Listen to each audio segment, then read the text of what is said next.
undang-undang kewujudan tenaga secara syumulnya, secara seluruhnya, di mana tenaga asal ataupun the original focal point, tenaga punca ini adalah apa yang kita panggil sebagai mungkin Tuhan, Allah dan sebagainya.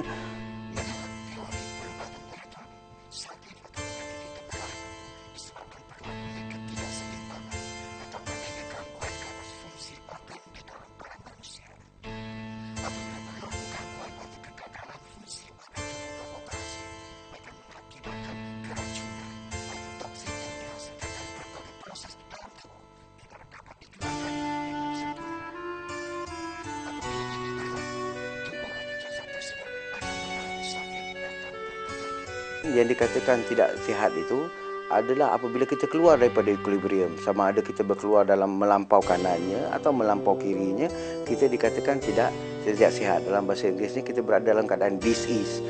Jika keadaan disease ini tidak distabilkan, bermaka akan wujud keadaan sakit atau tidak sihat, yang dipanggil disease itu. Jadi dalam konsep ini, di mana apa yang kita lakukan, mengenal pasti. Dalam membuat diagnosis itu, kita kenal pasti bahawa apakah pelampauan sakit itu yang dibawa oleh sakit itu. Contoh ibarat macam TB, katakan pelampauan yang dibawa adalah negatif 402. Jadi bila kita nak merawat ini, kita terpaksa membawa masuk ke dalam sistem objek itu atau pesakit itu positif 402, di mana akan berlakulah damping off atau settlement of tenaga, di mana dia akan berada dalam keadaan equilibrium.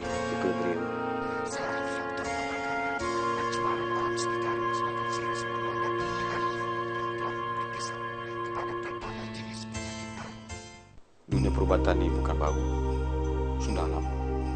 Kalau dulu kita lihat dalam negara kita contoh, mana banyak pakar perubatan, pusat-pusat perubatan pun tak banyak, klinik-klinik kesihatan pun tak begitu banyak dan sebagainya.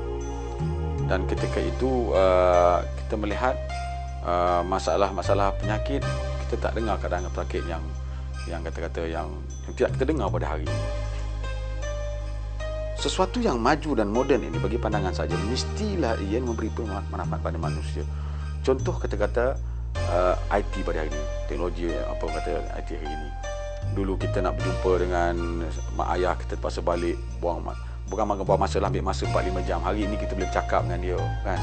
Hari-hari boleh bercakap. Jadi kita dapat pemodenan itu, kajian yang dibuat terhadap teknologi IT itu, teknologi itu dia memberi manfaat pada manusia.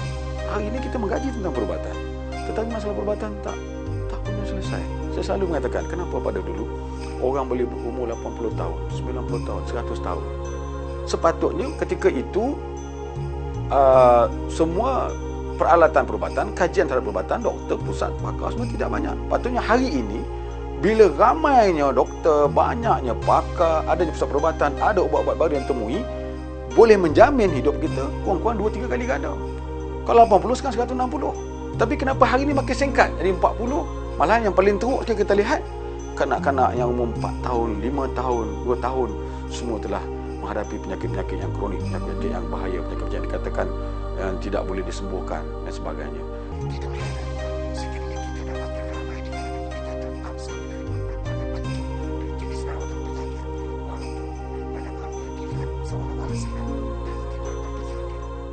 Dalam kita mengambil painkiller, kita mengambil painkiller dengan memberi contohnya paracetamol lah, katakan kita beri supaya central nervous system kita tidak dapat mendetek, mengenal pasti penyakit.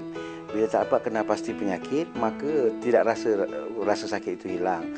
Sebenarnya pada hakikatnya mereka tidak rasa sakit, tetapi kesakitan itu masih berlangsung, masih berlaku.